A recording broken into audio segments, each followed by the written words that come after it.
Hello friends, welcome to the reverse aging journey. Today's topic is six unheard fact everyone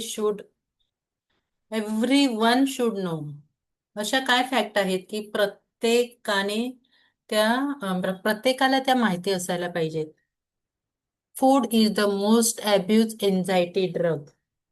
अन्न हे सर्वात जास्त गैरवापर केलं जाणारं चिंतेवरील औषध आहे. आपण जेव्हा भावनिक तणाव, चिंता, नैराश्य, कंटाळा असं आपल्याला वाटतं ना, तेव्हा आपण बऱ्याचदा काहीतरी खाण्याकडे ओढ असतो आपला. विशेषतः गोड किंवा जंक फूड. म्हणजे आपण बसलोय, टीव्ही बघत बसलोय आणि आपल्याला मग काहीतरी खायची इच्छा होते. मग आपण जंक फूड घेतो, वेफर्स घेतो, कुरकुरे घेतो, आणखी असं काहीतरी चिप्स घेतो, चकली, असं जंक फूड काहीतरी आपल्याला खायचं असतं. मग ही आपल्याला एक सवय बनते आणि शरीराला आपल्या खऱ्या गरजेशिवाय अन्न दिलं जातं, जे आपलं आरोग्य बिघडवू शकतं. सेकंड आहे water. Water is the most underrated superfood. पाणी हे सर्वात दुर्लक्षित असं सुपरफूड आहे. शरीरातील सर्व क्रिया, पचन, त्वचा आरोग्य, मेंदूची कार्यक्षमता यासाठी सगळ्यासाठी पाणी सगळ्यात अत्यावश्यक अशी वस्तू आहे. तरीही आपण पाण्याचं महत्त्व कमी लेखतो. भरपूर पाणी पिणं हे कोणत्याही औषधापेक्षा प्रभावी असू शकत नाही. पण आपण ते करतो का? नाही करत. आपण पाण्याकडे लक्षच देत नाही. आपल्याला तहान लागल्यावरच आपण पाणी प्यायला जातो. थर्ड आहे fasting is the most forgotten cure. उपवास हे सर्वात विसरलेला उपाय आहे. योग्य पद्धतीने केलेला उपवास शरीराला विश्रांती देतो, पचन संस्थेचं डिटॉक्स करतो आणि पेशींचं नूतनीकरण घडवतो. आयुर्वेदात आणि निसर्गोपचारात सगळीकडे आणि आधुनिक संशोधनात सुद्धा उपवासाचं महत्त्व सांगतात. जास्त काही करायचं नाही उपवासासाठी. तुम्ही संध्याकाळचं जेवण 8 वाजता घ्या आणि दुसऱ्या दिवशी सकाळचा नाश्ता 8 वाजता घ्या. झाला तुमचा 12 तासाचा उपवास. नेक्स्ट आहे exercise is the most under use anti depression. व्यायाम हे सर्वात कमी वापरलं जाणारं नैसर्गिक अँटी डिप्रेसंट आहे. तुम्हाला माहितीये का?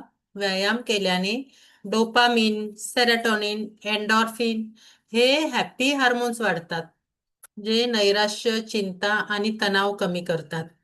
जेव्हा आपण व्यायाम करत असतो ना, तेव्हा आपलं सगळं लक्ष व्यायामाकडे असतं आणि आपण सगळे ताणतणाव, चिंता सगळं विसरतो.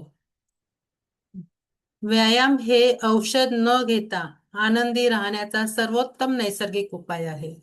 फक्त व्यायामच नाही. जेव्हा तुम्हाला जर डान्सिंग करायचं आहे तर तुम्ही डान्सिंग करू. जेव्हा तुम्ही डान्सिंग करता, जेव्हा तुम्ही सिंगिंग करता, तेव्हा तुमचं लक्ष असं एकवटलेलं असतं त्या गोष्टीकडे. त्याच्यामुळे चिंता वगैरे आपल्या डोक्यात काही येत नाही. म्हणून हे व्यायाम हे सर्वात कमी वापरलं जाणारं अँटी डिप्रेसंट आहे असं म्हणतात.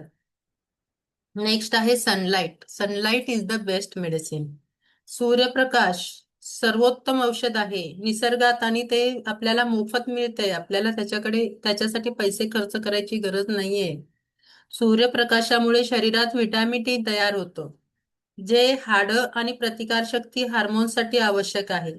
आणि या सूर्यप्रकाशामध्ये जेव्हा आपण कोलेस्ट्रॉलचं सिंथेसिस होतं, त्यामुळे मन प्रसन्न राहतं. जेव्हा आपण सूर्यप्रकाशात जातो, आपला तणाव कमी होतो आणि झोप सुधारते.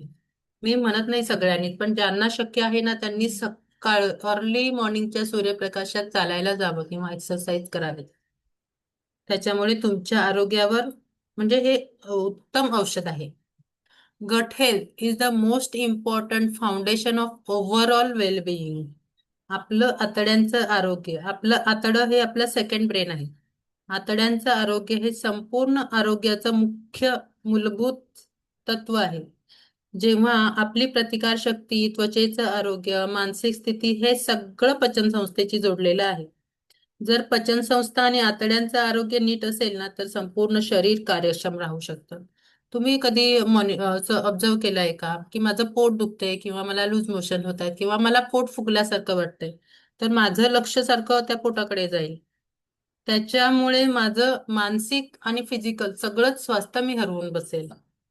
त्याच्यामुळे आपण गट गट हेल्थ कडे पण लक्ष द्यायला पाहिजे. So this is for today. Thank you. माहिती कशी वाटली कमेंट बॉक्समध्ये लिहायला विसरू नका आणि चॅनलला सबस्क्राईब करायला पण विसरू नका. Thank you.